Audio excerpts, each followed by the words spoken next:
On December 3rd, South Korea was thrust into one of the most serious political crises in its democratic history. For the first time in more than 40 years, a sitting president declared martial law. President Yoon Suk Yeol addressed the nation late that night, claiming the country faced an internal threat from what he described as anti-state forces and pro-North Korea factions undermining national security. The announcement sent shockwaves across the country. Martial law carries deep historical trauma in South Korea, where past military governments used it to suppress dissent. Within minutes, citizens flooded social media, and crowds began gathering in major cities, fearing a return to authoritarian rule. As the declaration took effect, lawmakers rushed toward the National Assembly. What followed was a dramatic 6-hour standoff. Security forces attempted to block access to Parliament, citing emergency orders. Opposition lawmakers forced their way through barricades, pushing past guards to convene an emergency session. Live broadcasts showed shouting, physical confrontations, and scenes of chaos rarely seen in South Korea's legislature. By the early hours of the morning, pressure mounted.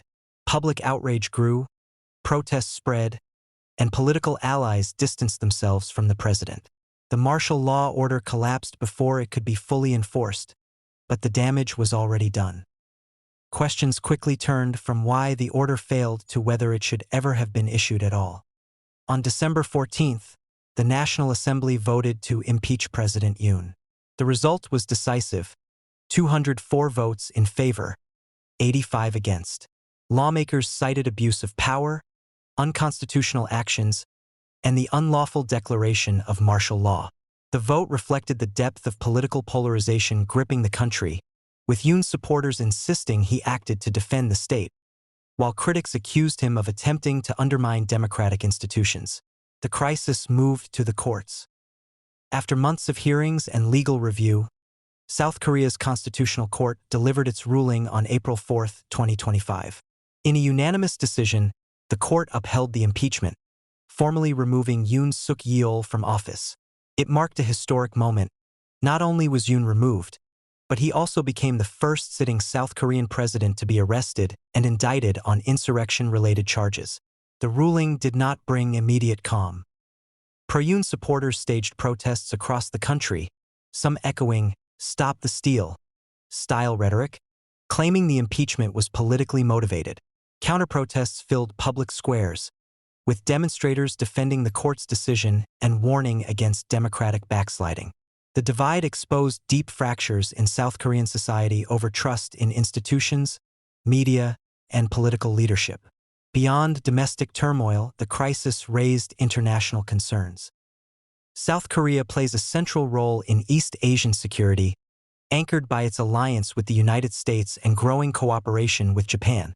Political instability in Seoul triggered questions about continuity in defense policy, intelligence sharing, and regional deterrence, particularly as North Korea continued weapons testing during the period of uncertainty.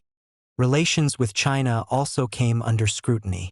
Analysts debated whether leadership changes in Seoul could alter South Korea's approach to balancing economic ties with Beijing against security commitments to Washington. The impeachment injected uncertainty into diplomatic planning at a time of heightened geopolitical tension. The political vacuum ended on June 3rd, when South Koreans elected Lee Jae-myung as the country's new president. His victory signaled a desire among voters for stability and institutional repair.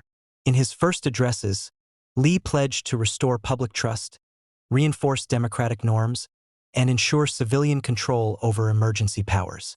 South Korea's impeachment crisis stands as a defining test of its democracy. Institutions ultimately held, but the events exposed vulnerabilities, how quickly power can be challenged, and how fragile public trust can become. The question now is whether the country can heal its divisions and strengthen safeguards to ensure such a crisis never happens again.